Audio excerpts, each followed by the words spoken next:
let's go ahead and talk about what is application sharing. So application sharing is a way for me to share anything that I have on my computer. So this could be a document, it could be a website, it could be a program. So I could be a virtual photography teacher and I could share my Photoshop program with you and then allow you to use my Photoshop program even though you guys are in Canada and I'm all the way down in Florida. So it allows me to share anything that I have on my computer. And when I say share, I mean that I can allow you to use it. Okay, so a couple of use case scenarios would be if I was a writing mentor and I had a student that had a writing assignment that needed a little help. The student can come to my office hours and share his writing assignment with me, and together we could make changes in real time. It could be a help desk tool, so anything that the student is having difficulty understanding, I could share. But in addition to that, let's say that Corey was having a hard time setting up Outlook. Corey says, hey Sherry, I need a little help setting up Outlook. I can't figure out how to set it up. I could say, hey Corey, could I take control of your computer? Corey would have to give me permission. Once I was given permission, I could go into Corey's computer and completely set up the Outlook. Okay, and then Corey could just sit back and watch me as I do it. So I could remote control, take control of somebody's computer and work on their computer, even though, again, you're in Canada and I'm all the way down in Florida. Okay. It's also great for demonstrating. You've already seen me do this a couple of times. I go into application share mode a lot to demonstrate things, and I'll be doing it even more. So now that you know some use cases on what you can do with it, let's go ahead and do a quick, let me do a quick example of application sharing just so you can see how this works, and then I'm going to teach you how to do it. Okay, so I'm going to open up an Excel spreadsheet. Let's pretend like we are working on a budget. This is a very important budget. It's due, no time to jump on an airplane and come to Florida, and you can see me that I'm making changes. I'm even adding some text, okay, and you can see as I make changes, put a few more zeros here, and you can see that graph change in real time. Now once I've made changes, then I can pass control to somebody else. So let's see who I'm going to volunteer. Because I like Rhiannon's name, I'm going to volunteer you, Rhiannon, but before I do that, I'm going to actually turn back on my video camera because I'm going to make a very important point here. So what I'm going to do is give control of the shared application to Rhiannon, and then I'm going to take my hands off the mouse. So Rhiannon, now you can move the mouse around. You can click wherever you want to. You can even click right underneath where I put Sherry's text. There you go. She's already messing with my graph. So I want you to notice my hands are off the mouse, and that is because when I pass control to Rhiannon, I'm not going to touch the mouse because otherwise we're going to have a little bit of a virtual fight going on. I'll show you what I mean once she's finished wreaking havoc on my Excel spreadsheet. So I'm going to take back control from Rhiannon and I'm going to volunteer somebody else. Let's see, Leanne, you're up. I'm going to give control to share of the shared application to Leanne, and then my hands are off the mouse.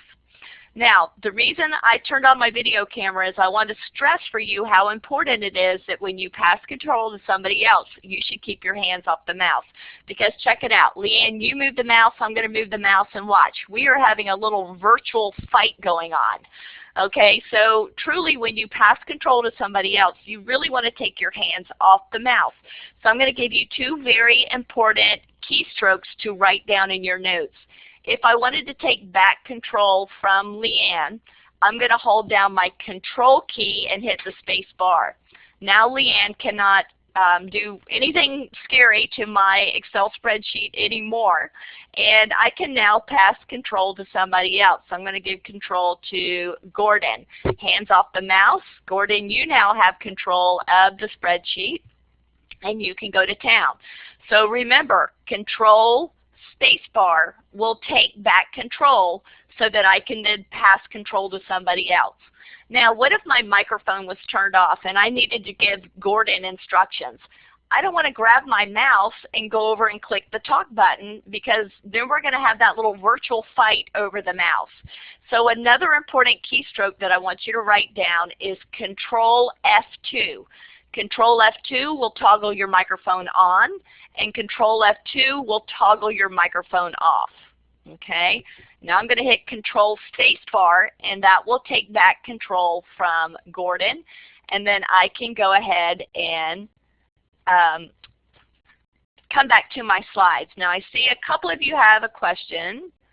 Let's see, why doesn't the application sharing icon show up by the names of the people who have control? Susan, that's one of the things that I feel is a little unfortunate. I'm trying to watch my words here. Because if you did use Illuminate Live like I did in the past, you probably remember that a little icon showed up next to the person's name who has control. And they did away with that when they came out with Collaborate. And I will be honest with you, that's about the only thing that they have not returned. There were some things that they took out of Illuminate, and I fussed so much that they gave them back. That's the only thing that they have not returned yet. So if you're used to Illuminate with a little symbol next to the person's name, the little red arrow who has control, you'll get used to it not being there. I fussed about that in the beginning, but you'll get used to it. It's not that big of a deal to me anymore. And I promise you, you'll get used to it too. Okay? Now let me go ahead and teach you how to application share. So the first thing you're going to do, some of the differences between Illuminate Live and Collaborate platform is just like Illuminate Live, you are going to open the application that you want to share. So if it's the Excel spreadsheet or a Word doc, open it up. If it is a website that you want to share, go ahead and open it up. If it's the Photoshop program, go ahead and open it up. You do not want to minimize it to the toolbar, just like Illuminate Live. Instead, what you're going to want to do, and this is where it's a little bit different than Illuminate Live, you want to kind of resize that window to approximately the size of the content area. To me, the easiest way to do that is to open up your Word doc. It's going to completely cover over your platform. If you come to the title bar of the Word doc or whatever it is that you're sharing and double click on that title bar, it will automatically resize that window so that you can stretch it out and kind of make it look about the size of the window. Okay? Now, for those that use dual monitors, it's important for you to keep both things on the same monitor. So your Collaborate platform as well as the thing that you are sharing needs to be on the same monitor. Okay? So you do a little legwork ahead of time. You open the application, you do not minimize it, and you roughly size it to approximately the size of the content area. I'm going to tell you what will happen if you miss that last step, if you do not resize it. I'll tell you what's going to happen in just a minute. The next step you're going to do is come up here and click on the application share mode that looks like this. It's the middle mode. Okay? It will open up this little window that will allow you to make some choices. Do you want to share your entire desktop, or do you want to share something from this list? So let's talk about both ways. If you're wanting to share your entire desktop, then you are letting everything hang out. Meaning that if you have Facebook open, we can see it. If you frequently get instant messenger pop-ups, we'll be able to see them and read them. If you get pop-ups about every email that you get, we'll be able to see them. So you want to be very careful sharing your entire desktop with your students.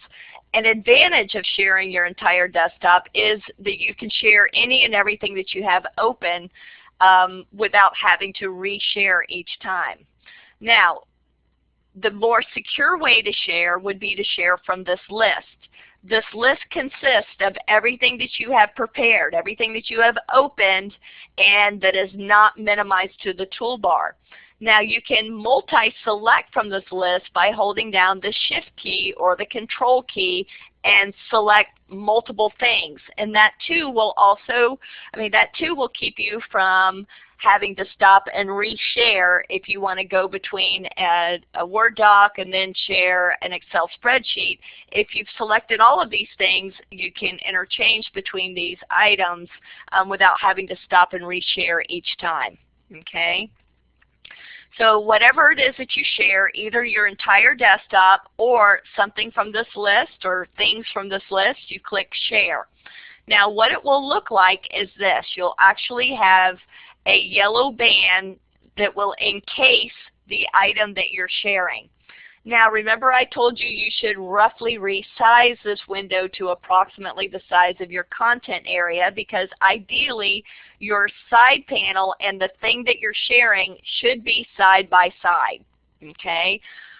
If you did not roughly resize this window, what will happen is this window, this Word doc, will completely fill in the entire monitor and will cover over your side panel. Now occasionally your side panel will pop to the front, which means that it will overlap part of the item that you're sharing. Okay? In other words, this will come to the front, and it will look to your audience as a black box. So it will basically be blocking some of the thing that you are sharing.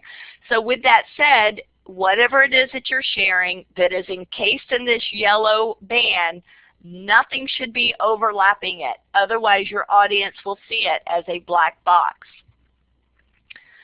All right, Susan says, will students have to resize on their computer, or does the work transfer?